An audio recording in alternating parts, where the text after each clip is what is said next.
You're not tired because you didn't sleep enough. You're tired because you've been carrying a story about yourself that was never true, and the weight of pretending is crushing you. There's a particular kind of exhaustion that sleep cannot cure. You know this feeling. It lives beneath your ribs, a heaviness that doesn't show up on any medical chart. You wake up already weary, not from dreams, but from the continuation of a performance that began so long ago you've forgotten it's a performance at all. Somewhere along the way, you picked up a narrative. Maybe it was handed to you by a parent who was terrified of the world. Maybe it was shaped by a teacher who saw potential, but defined it too narrowly. Maybe it came from a moment of rejection, so sharp it rewrote your understanding of who you deserve to be. Whatever the origin, this story embedded itself so deeply into your consciousness that you began to mistake it for truth. I am not enough. I must prove my worth. Love is earned through sacrifice. If I rest, I will fall behind. These sentences, these invisible scripts, run on loop beneath everything you do. They are the operating system of your exhaustion. And the cruelest part, you defend them. You protect these narratives as if they are keeping you safe, when in reality, they are the very architecture of your imprisonment. Consider this: how much energy does it take to maintain a false version of yourself, to monitor every word before it leaves your mouth, to calculate every action for its social return, to suppress every impulse that doesn't align with who you think you should be? It is like holding your breath underwater while pretending to swim freely. The effort is monumental, and it never stops. The Buddha spoke of dukkha, often translated as suffering, but more accurately understood as a fundamental unsatisfactoriness with life. Not the sharp pain of tragedy, but the constant, low-grade H of living slightly out of alignment with reality. This is the exhaustion of carrying stories. You are not suffering from your circumstances. You are suffering from your interpretation of your circumstances. And that interpretation was written by someone who didn't know the whole truth. There's a Sufi teaching about a man who spent his entire life searching for a precious jewel he believed was buried in a distant land. He traveled for decades, enduring hardship after hardship, crossing deserts and mountains, always seeking. On his deathbed, a traveler told him the jewel had always been sewn into the hem of his own robe. He had carried it with him the entire time, but he never thought to look where he already was. This is what we do with our own worth, our own completeness. We carry it with us, but we believe the story that says it's somewhere else in achievement, in approval, in some future version of ourselves who has finally earned the right to rest. And so we grow tired, not from living, but from the distance between who we are and who we pretend to be. Here is the truth that will either terrify or liberate you. Most of what you believe about yourself is fiction. It is not malicious fiction. It is not even conscious fiction. But it is fiction nonetheless. You were born without a story. You arrived in this world as pure presence, responsive, curious, undefended. Then language came, and with it the categories: good child, bad child, smart, slow, worthy of love, burden. The adults around you, themselves trapped in their own inherited narratives, began to shape you according to their fears and projections. And because you were small and dependent, you believed them. You had to. Survival required it. So you internalized these stories, and they became the lens through which you interpreted every subsequent experience. Confirmation bias did the rest. Every failure confirmed you weren't enough. Every success was an exception that proved the rule. The story became self-fulfilling, self-reinforcing, self-perpetuating. And this is where the light enters. Just because a story is old doesn't mean it's true. Just because you've believed something your entire life doesn't make it real. Alan Watts used to say that we are apertures through which the universe looks at itself. Not separate selves struggling for validation, but expressions of a single, vast awareness temporarily forgetting its nature, in order to experience itself from infinite angles. If this is true, and I believe it is, then the story of your inadequacy is nothing more than a case of mistaken identity. You are not the character in the story. You are the awareness that witnesses the story. When you realize this, something shifts. The exhaustion doesn't disappear immediately, but its nature changes. You begin to see that you've been tired not from living your life, but from defending a position that was never yours to defend. You've been exhausted from trying to be consistent with a past self who never truly existed except as a collection of interpretations. So here's the invitation, quiet and simple.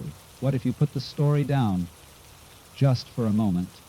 Not to replace it with a better story, but to feel what it's like to exist without one.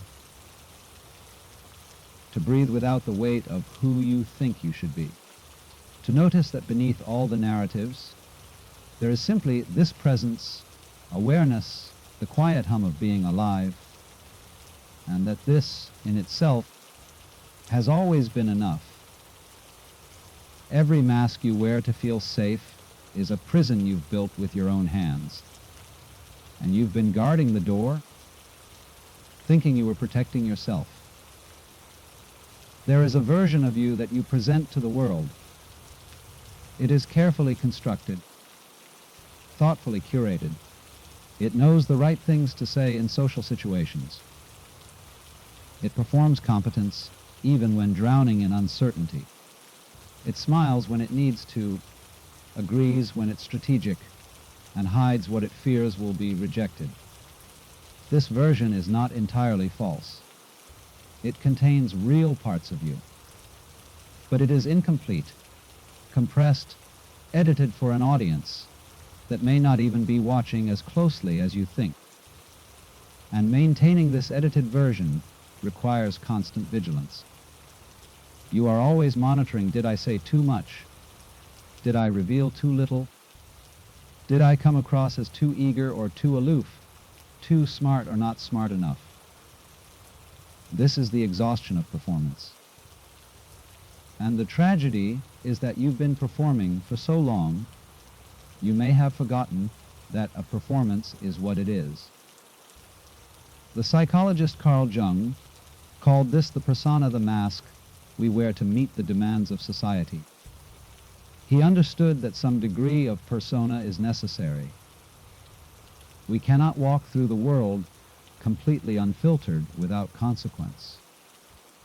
But when the persona becomes so thick, so rigid, that we lose contact with what lies beneath it, we enter a state of what he called alienation from the self.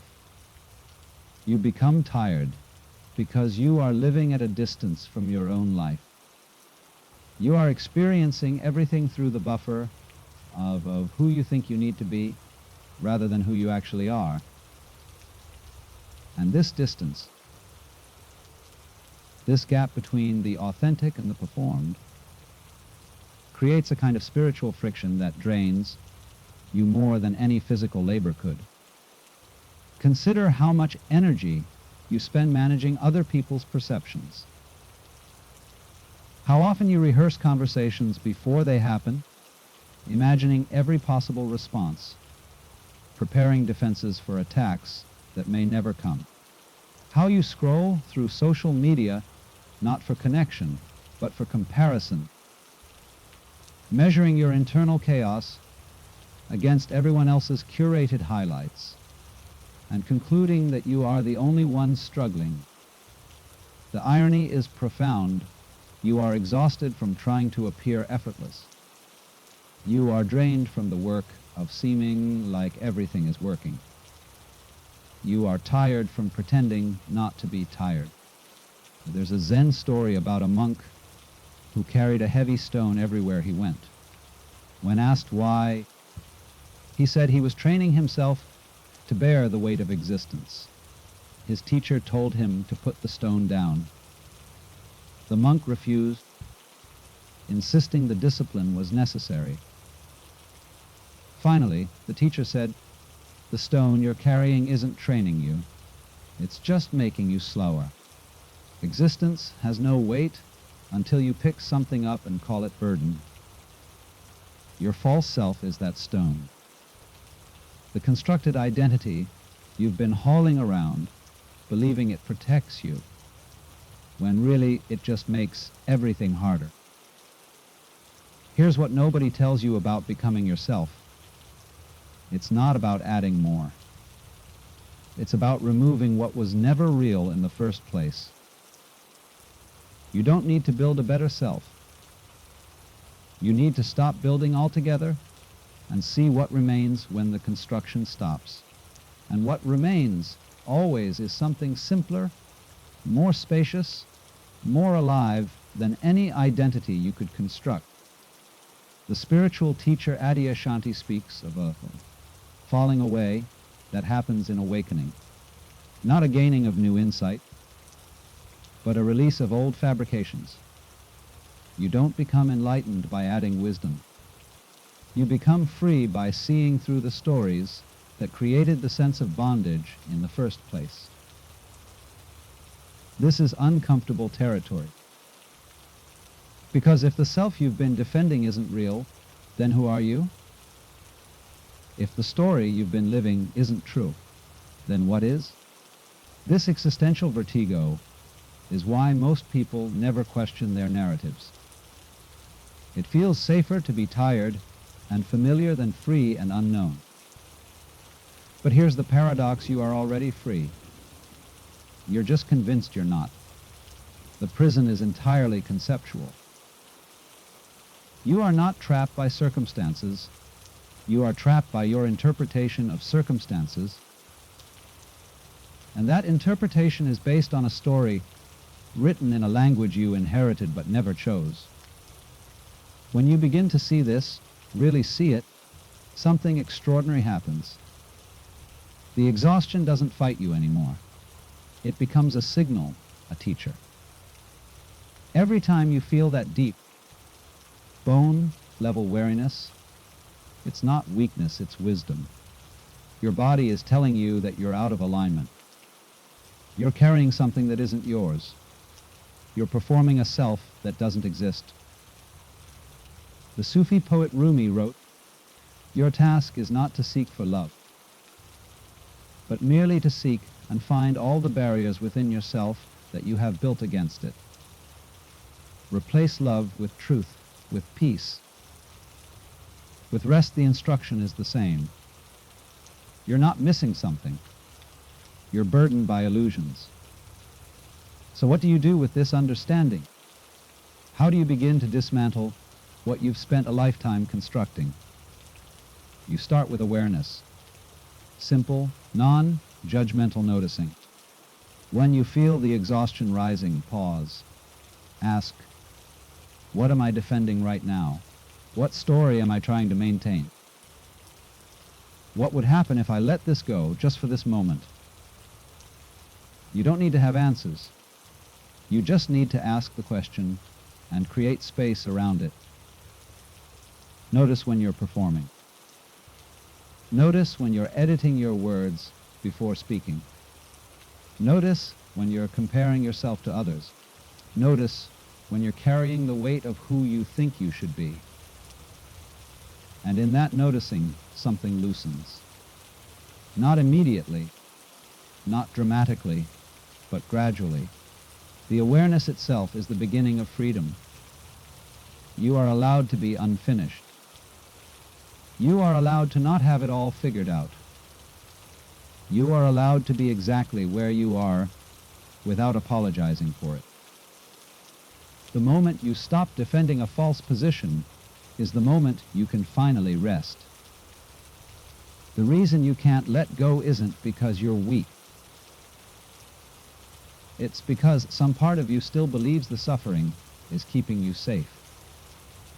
There's a strange loyalty we develop to our own pain. Not because we enjoy it, but because it's familiar. It has been with us so long that we've woven it into our identity. We know how to navigate a world where we are wounded. We know what to expect when we are small. We understand the rules of being insufficient. But what would happen if you were free? If the story dissolved and you discovered you were never broken in the first place? This is the question most people cannot face, because if you're not broken, then you don't need fixing. And if you don't need fixing, then what has all the effort been for? What were all those years of striving, of self-improvement, of trying to become worthy? This is the shadow side of spiritual exhaustion. We are tired. Yes, but we are also terrified of what rest would mean. Rest would mean surrender. And surrender would mean admitting that we've been defending the story of our inadequacy. Our unworthiness, our need to earn love was never true. That all the sacrifices we made in service of that story were unnecessary. The ego cannot tolerate this. It would rather be right than be free.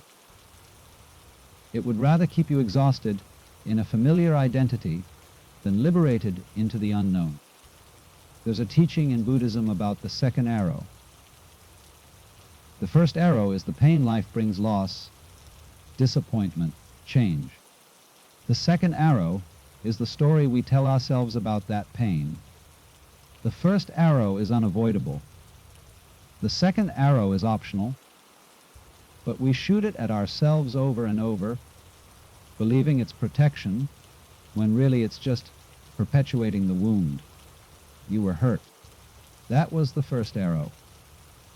But then you decided what that hurt meant. You decided it meant you were unlovable, that you had to protect yourself, that trust was dangerous, that vulnerability was weakness. And you've been living inside that decision ever since, tired from the constant defense of a position that was never meant to be permanent. Here is the truth you've been circling, but not quite landing on. The story isn't protecting you from pain. It's guaranteeing it. When you believe you are not enough, you create a life that confirms it. You choose relationships that echo your unworthiness. You sabotage opportunities before they can fail you. You interpret every setback as evidence of your fundamental flaw. The story becomes a self-fulfilling prophecy, and the exhaustion is the cost of maintaining the illusion. But what if the opposite were true? What if you are, and always have been, entirely whole? Not perfect wholeness has nothing to do with perfection, but complete, sufficient, already what you need to be. This is not a comforting idea for the ego.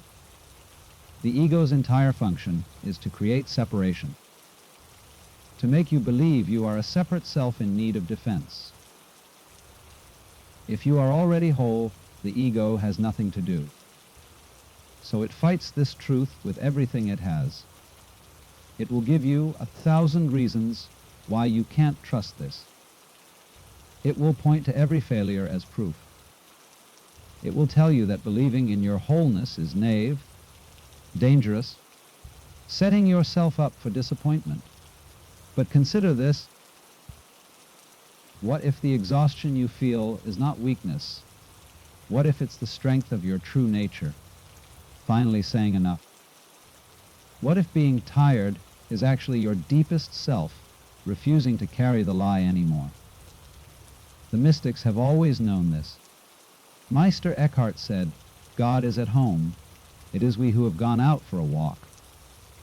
You are not lost. You are not broken. You simply stepped away from your own center and believed the distance was real. The Tao Te Ching says, "When I let go of what I am, I become what I might be, not through striving, but through release. Not through addition, but through subtraction." Every story you drop reveals more of what was already present. And here's the uncomfortable part. You already know this. Somewhere beneath the noise, beneath the narratives, beneath the defended identity you know, you've always known. There have been moments brief, fleeting when the story dropped and you felt it. Maybe in nature, maybe in love, maybe in a moment of crisis when there was no time to perform and you acted from pure instinct and discovered you were capable, present, enough. Those moments are not exceptions. They are glimpses of what is always true but usually obscured. So how do you begin to trust this? How do you stop defending what isn't real? You don't do it all at once. You don't need to burn your life down or make dramatic changes. You simply begin to notice the gap between what you feel and what you think you should feel, between what you want and what you think you should want, between who you are and who you've been performing.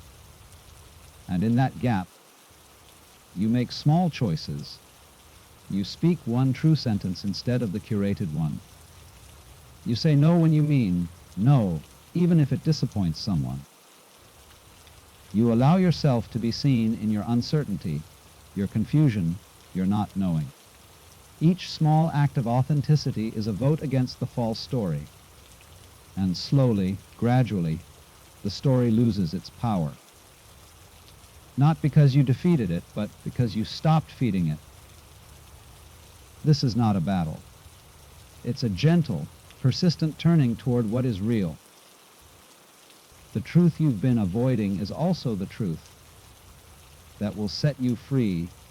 You were never what you thought you were. The tiredness is just the old story dying. Let it. What remains is something far more vast, more alive, more true than any story could ever contain. The moment you stop trying to control your life is the moment your life can actually begin. But first, you have to be willing to fall. There's a kind of grace that arrives when you finally exhaust yourself.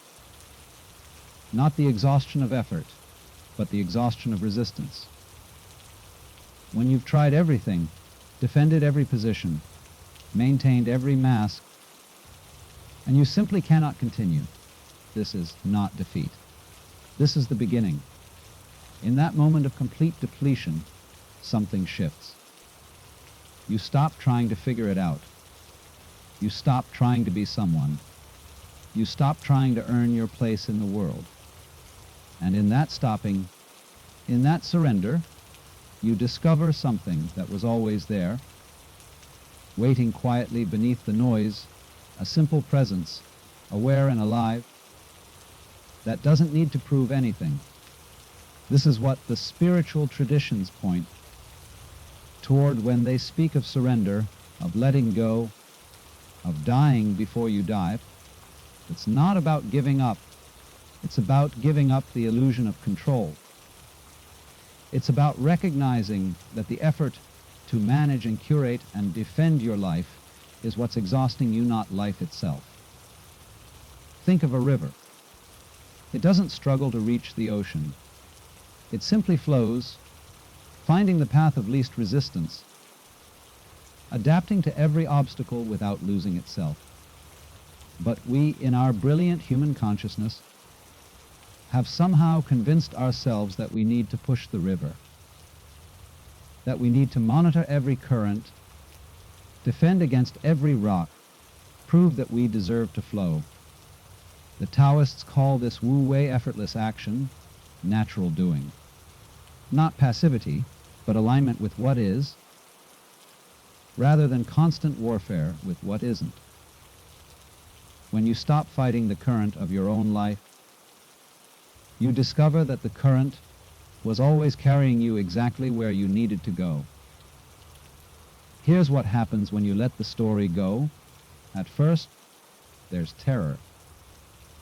The identity you've maintained for so long was your anchor, and without it, you feel like you might dissolve into nothing. Who am I without my wounds? Who am I without my achievements? Who am I without the narrative that explained everything? This is the dark night that mystics speak of. The moment when all reference points dissolve and you're suspended in groundless space. Most people turn back here. They grab onto a new story, a better story perhaps, but still a story. They cannot tolerate the emptiness. But if you allow yourself to free, fall through the space where your old identity used to be, something miraculous happens. You don't dissolve. You discover that beneath the story, there is something vast and unnameable that has always been your true nature. Not an improved self, but the absence of the need for any self at all. This is not nihilism. It's the opposite. When you stop defending a false position, you become available to reality as it actually is. Colors become brighter. Conversations become more alive. Ordinary moments reveal themselves as extraordinary. Because you're no longer filtering everything through the lens of your narrative. You're actually here, for the first time in years. Eckhart Tolle describes this as presence, the state of consciousness that arises when thought subsides and you're simply aware of being aware. Not thinking about your life, but actually living it. The exhaustion lifts because you're no longer dividing your energy between living and narrating, between being and performing. And here's the paradox. When you stop trying to be someone, you become more yourself than you've ever been. Not the constructed self, but the authentic movement of life expressing itself through this particular form, this particular perspective, this particular constellation of experiences. The Persian poet Hafez wrote, "I wish I could show you, when you are lonely or in darkness, the astonishing light of your own being. This light isn't something you create. It's what you are when all the coverings are removed. So what does this look like in the actual texture of your daily life? It looks like waking up and not immediately reaching for your phone to see what you missed. What needs to be managed? What performance awaits? It looks like taking a breath before speaking and asking yourself, is this true? Or is this what I think I should say? It looks like noticing when you're about to make yourself smaller to make someone else comfortable, and choosing not to. It looks like allowing silence to exist without filling it. It looks like doing something simply because it brings you alive, not because it advances your image or proves your worth. It looks like letting people misunderstand you without rushing to correct them. Like being okay with not being liked by everyone. Like recognizing that your value doesn't fluctuate based on external validation. This isn't a destination you arrive at. It's a practice, a gradual softening. Some days you'll remember. Some days you'll forget and find yourself back in the old patterns. That's part of it. The practice isn't about perfection. It's about noticing when you've picked up the story again and gently, without judgment, putting it back down. Every time you choose presence over performance, you weaken the old neural pathways and strengthen new ones. Every time you act from authenticity rather than strategy, you vote for a different way of being in the world. And slowly, the exhaustion that has been your constant companion begins to lift. Not because your circumstances changed, but because you stopped arguing with reality. You stopped trying to be someone you're not. You stopped carrying a story that was never true. You're tired, yes. But maybe you're not tired of life. Maybe you're tired of the weight of pretending. And if that's true, then the answer isn't to rest from life. It's to rest into it. To stop defending, stop performing, stop carrying what was never yours to carry. What if the freedom you've been seeking is simply on the other side of the story you're still believing? What if you could put it down right now and discover that you're already home? The story isn't you. It never was. And the moment you realize this, really realize, it is the moment you can finally rest. You are not what happened to you. You are not what you've achieved or failed to achieve. You are not the sum of other people's opinions. You are the awareness that witnesses all of this, vast and unbroken, always here, always enough. Let the story go. See what remains. That is where your life is waiting.